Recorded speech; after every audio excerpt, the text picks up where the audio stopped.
Hi everyone, and welcome to the Milky Way segment of the Happy Mum, Happy Baby virtual event. My name is Chantelle and I am here today to speak to you a little bit about breastfeeding. So I hope you enjoy and you can learn some new things today.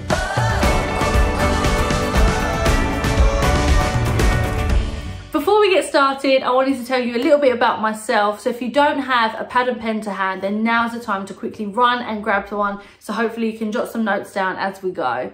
My name is Chantelle. I am author of a breastfeeding book called Milky, mother of 3 daughters, Dakota that's 7 and twins, Tatum and Blakely that are 3.5. Breastfed all 3, my eldest for 19 months and the twins for 2.5 years. My breastfeeding passion comes from breastfeeding my girls. It was like the best, toughest, most rewarding thing I've ever done in my whole entire life. And because of the love, the insane love and passion I have for breastfeeding, it's something that I've just find quite infectious, and I would love to be able to help support as many women to be able to achieve their goals as possible. So hopefully we can do that today. Let's start from the very beginning. So you're pregnant, maybe you're set on breastfeeding, maybe you're still undecided. The best thing you can do is research. Fuel your brain with as much knowledge as possible. As they say, knowledge is power. It can definitely really help to just make your breastfeeding an easier journey. Obviously, breastfeeding is one of the most natural things in the world, but that doesn't mean it's going to always come naturally to you. With my eldest, I'd never breastfed before, so I was learning on the job, she was learning on the job, and we definitely came across quite a few bumps along the way, and I had done no research whatsoever. So I didn't know what to do to get over those. We were still really lucky to be able to have a really successful breastfeeding journey, but it would have been so much easier had I done the research beforehand, and I would have known what was coming up and how to overcome them. So that's definitely something I would 100% advise. Join Facebook groups. I joined a Facebook group, a twin and triplet breastfeeding Facebook group. They was the most amazing group I could have ever found, because at that moment I didn't think I could possibly breastfeed. And then I found this Facebook group and there was triplet mums breastfeeding in there. They'd like exclusively breastfed for a year. And I thought, if they can do it, they don't have 3 boobs, they don't have 3 arms. I have 2 boobs and 2 arms and 2 babies. So if they can do it, then I can do it. They just had a ton of determination. And that's literally what I took from this Facebook group. So much determination and then so much knowledge. So definitely find a Facebook group. Try and find one that's run by maybe like a lactation consultant. So you know that if there is a question that people can't answer, like other mums that have experienced similar things, then you know that the lactation consultant on the site will be able to really help you. Also find an Instagram breastfeeding page, because they'll constantly be sharing different hints, tips, knowledge. Anything you just to fuel your brain is always going to be a plus. Also books, there are so many amazing breastfeeding books out there. You can read it at night, just really laid back and casual, and you're just learning so much all the time. So now let's talk about breast milk production. I feel like if everyone who breastfed understood how their body made breast milk, how the breast milk supply worked, it would also give them enough confidence to be able to breastfeed, give them enough confidence in themselves, in their mind, to be able to have a good breastfeeding journey. So basically, your body works on a supply and demand basis. It's literally that simple. The more you demand, the more milk your body will supply. It's literally like a factory. You will always have milk there. It's like a tap. It will always be flowing. Your body is making milk before you feed, while you feed, after you feed, and the more you put your baby to your boob, the more milk they take, the more milk your body will make. And whatever you do from one day, it's like putting in your order for the next day. So if you just fed so much more one day, then your body's going to up that for the next day, so it'll be there. But even when you feel like you've been breastfeeding for ages and ages and there can't possibly be any more milk, there will still be milk flowing. Your body is just so clever. It's actually blows my mind and amazes me how it works. Also, something really interesting to know, when your baby is born, their stomachs literally can hold like a teaspoon of milk. And obviously in those early days before your milk comes in, you will have colostrum, and it correlates with your body. So before your milk comes in, you will be producing very small amounts of colostrum, which is just filled with so many vitamins and antibodies, and it literally correlates with your baby's stomach. And then when your baby's stomach grows around day 3, that's normally when your milk will come in. That to me just blows my mind, like how well that correlates. Obviously, there are things that can delay your milk coming in. Maybe you've had a traumatic birth, maybe you've had a C-section, and it will delay it slightly. I had a traumatic birth with my twins and an emergency C-section with twin 2. So my milk came in around day 4, 5.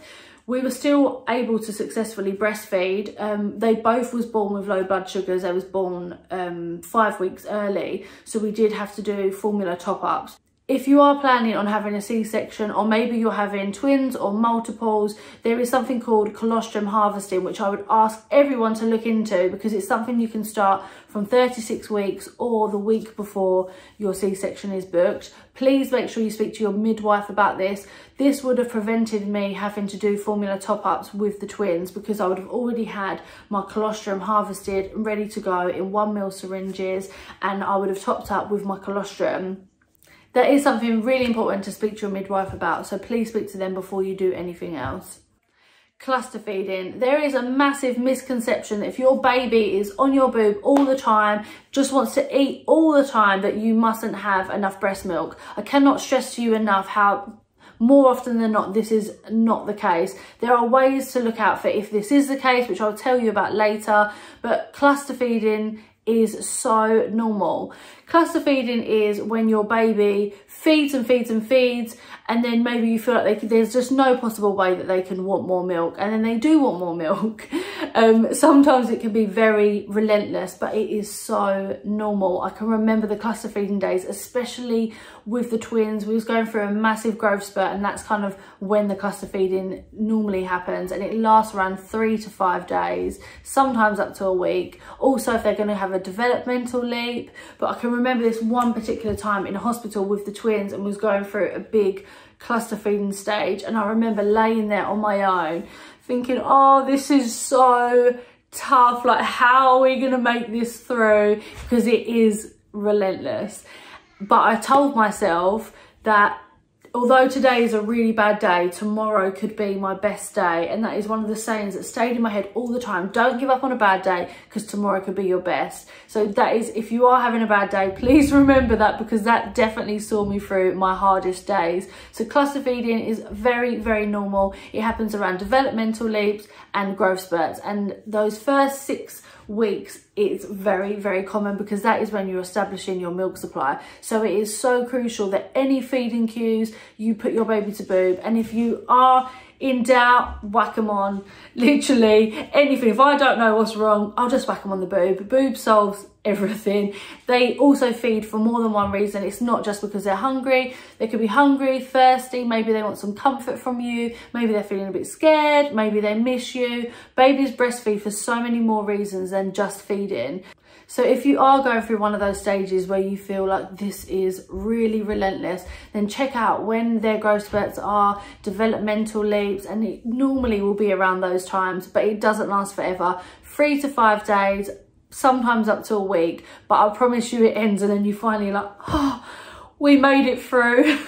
Signs that you do have a low milk supply. Your baby's weight gain is a massive indicator. So your baby's allowed to lose up to 10%. One of my twins lost 10.2%. So I made sure that we had an extra 2 feeds in the day, even if she wasn't asking for it, to help up that supply. Also, you can add express milk, maybe formula. Speak to a health advisor. If you are looking to breastfeed, your breast milk will have more calories in express milk than formula for the same amount of milliliters. So what I would suggest is, yeah, speak to a health visitor, speak to a midwife, speak to a lactation consultant, and maybe if you are feeling like you're experiencing low birth weight, I would suggest to feed as many times as you can, put baby to breast as much as possible, and because every time you are putting your baby to your breast, you're indicating to your body that you need that milk supply. And then what I used to do was also pump, because you're also signaling more that you need milk, and then you also have the express milk to do top-ups with as well. That is how I upped my milk supply with the girls. We had extra feeds and I was also pumping. Around 2 weeks is when they like your baby to have reached back to their birth weight, and then after that you need to, obviously, as long as they're gaining weight and your midwife or health visitor is happy with their weight gain, that's a massive indicator that you don't have a low milk supply. Also, wet and dirty nappies. So you're looking at around day 1, 1 wet nappy, day 2, 2 wet nappies, day 3, 3 wet nappies, up until day 6. And then from day 6, you're looking at around 6 wet nappies a day. That is also a good indicator that you don't have a low milk supply. Other misconceptions and myths about low milk supply is how long your baby feeds for. Some mums worry that their baby hasn't fed for a long time, so that must mean they've run out of milk and that's why they've come off the boob. Or some other mums might worry that their baby is fed for such a long time there just can't be enough milk because they're feeding for so long. Neither is true. It's no indication on how your milk supply is. One day my twins could feed for like 7 minutes for the whole day. Every feed was like quick 7 minutes, then the next day could be 45 minutes, and they're both completely normal. They could be going through a developmental leap. Obviously, as your baby gets older, they get more efficient on your boob, so that's no correlation on your milk supply. Also, another massive misconception is if you don't remove that much milk from your breast with a breast pump, your baby can remove milk from your breast so much easier than a breast pump. Obviously, when you're breastfeeding your baby, your body is filled with all these lovely hormones that helps your milk to flow out freely. Whereas when you're pumping with a breast pump, you're pumping with a hard pump. It just doesn't have the same effect that breastfeeding your baby does. So if you don't get a lot of milk out breastfeed with a breast pump, please don't panic and think that that means you have a low milk supply. If you leak or if you don't leak, if your boobs are hard or you're soft, none of that is an indicator on your milk supply. Some women just don't leak at all. Some women leak loads. Neither are an indicator on your milk. Also, the size of your breast. A lot of women worry that if they have really small breasts, it means that they won't be able to breastfeed. But that's just not true at all. Even if you have the smallest boobs, all your boobs are made up of is fatty tissue, and it has nothing to do with your milk production and giving you a milk supply. So please don't worry if you have small boobs.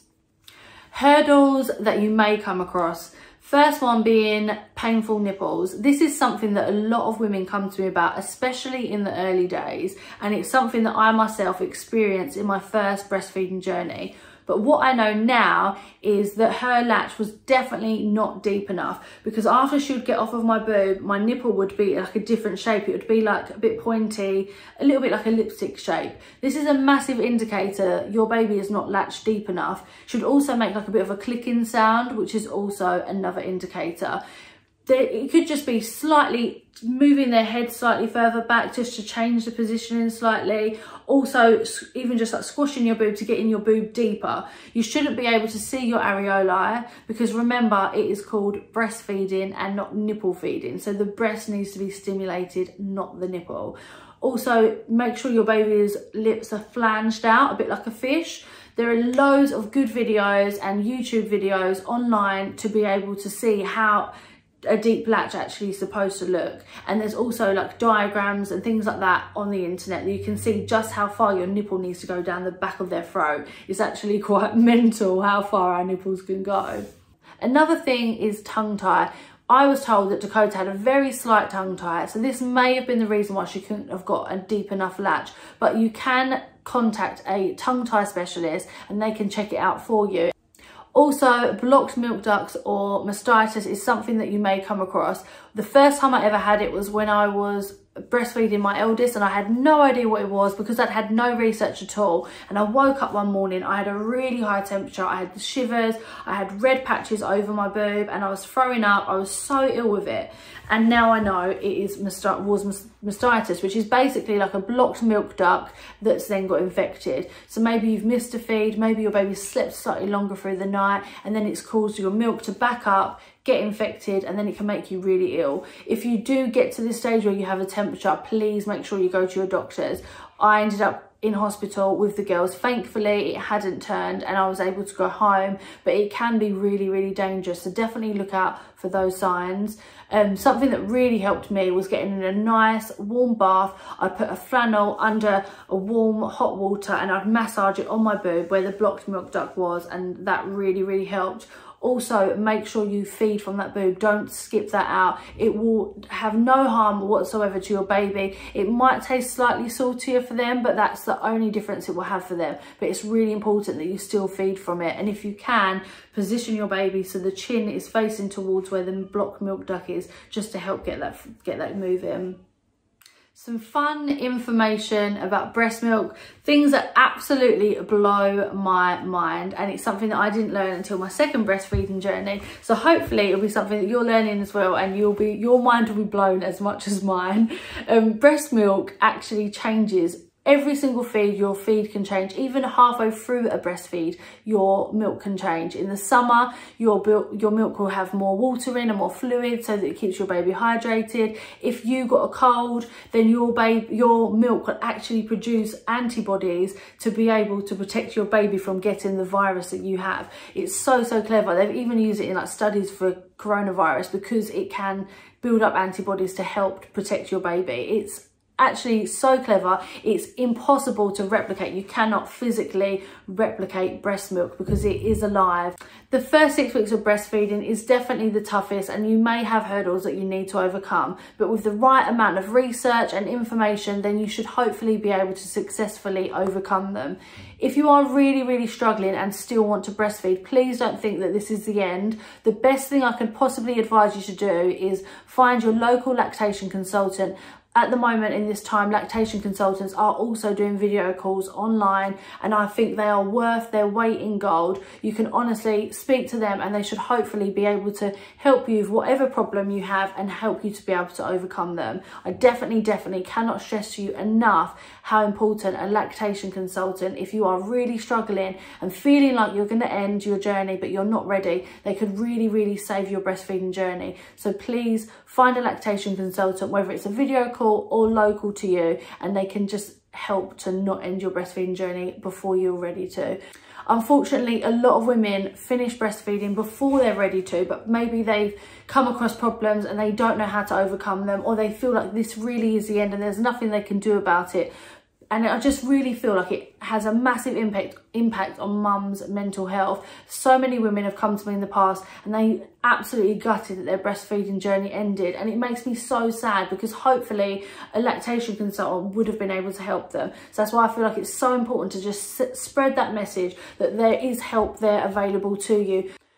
I cannot stress to you enough how important it is for you to feed your baby how you want to feed your baby. Take on knowledge and education, but please try to take uneducated opinions with a pinch of salt. And it can be so hard, especially when it's coming from people that love and care for you. But I had so many people that loved and cared for me really try to stop me breastfeeding the twins before I'd even started. And they added to so much stress and anxiety in my pregnancy. And then with my eldest, once I reached 6 weeks into my breastfeeding journey, I was met with so much negativity, constantly being asked when I was going to stop breastfeeding, and it really stressed me out. And there was times where I questioned myself.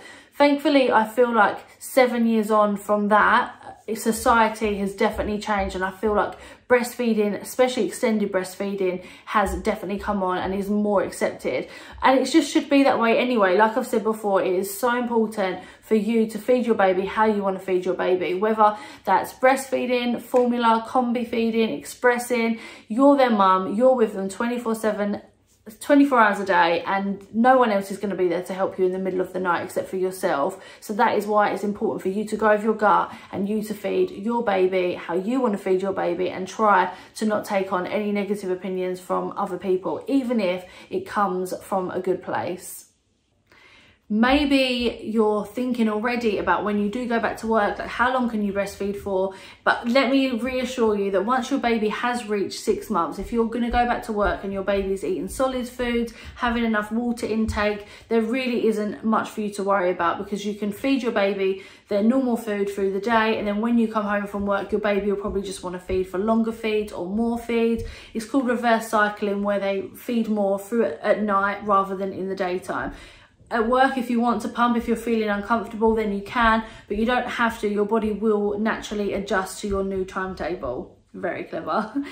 If you are thinking, how do I stop breastfeeding? The best thing you can do is very, very slowly wean. If you do something drastic, this is when you can get engorged breasts, which can cause mastitis. For me, the first feeds I dropped was the feeds that was just the fussy feeds. Maybe they fell over and was moaning, so I'd put them on. Those were the feeds I cut out, and I would stop using my boobs as like a comforter, and I would start just comforting them by giving them a cuddle. That was the first feed I stopped. I waited a few days for my boobs to adjust, and then we'll drop out, say, the morning feed. Once again, wait a few days for your body to adjust, and then drop the next feed.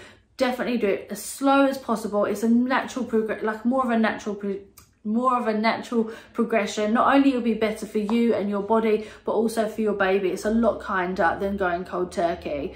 So just some fun facts about your breast milk. For instance, say someone sneezed on you, within 20 minutes your body has built up antibodies in your milk to protect your baby. If you kiss your baby, your body builds up antibodies to protect your baby from any germs on your baby. It helps to build up their immune system. It is so clever. Your feed can change from day to day.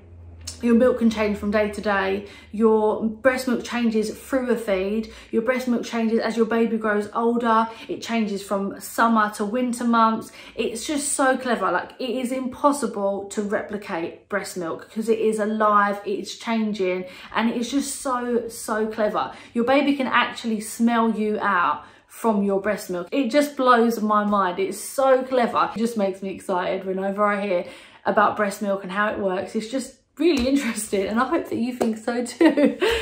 So just to summarize this video, remember, in the early days, research as much as you possibly can. Breastfeed or formula feed, combi feed, express feed. Just feed your babies how you want to feed your babies. Please try to not be influenced by other people for something that you really don't want to do. And if you are thinking about finishing your breastfeeding journey but you're not ready, make sure you seek out a lactation consultant, because they really could save your journey. Remember, if you can possibly, try not to give up on your worst day, because tomorrow could be your best day. That saying stayed with me all my breastfeeding journeys, and it definitely helped. If you have any questions, my DMs are always open. I'm on Instagram at Chantelle Champs. I absolutely love helping women as much as I possibly can with breastfeeding. No question is too small, no question is too large. Please don't feel silly. I'm more than happy to answer any questions you have. Also, obviously, my book, there is so much in this book. It's not just about breastfeeding, it's about my personal journeys, it's about sex if you're a breastfeeding mum, body image after having children, anything I could think of that could help, especially mental health as well in the early days. It's literally all in here. Fun facts, true life stories. I love my book. I know I wrote it, but I absolutely love it. It's everything that I wanted in a breastfeeding book when I was pregnant. It's like your friendly companion support book, all in a book. So hopefully you'll feel the same as well. Obviously there are other books as well available. But yeah, thank you so much for watching. And once again, if you have any questions, if you want any support at all, then please reach out, because I'm more than happy to help.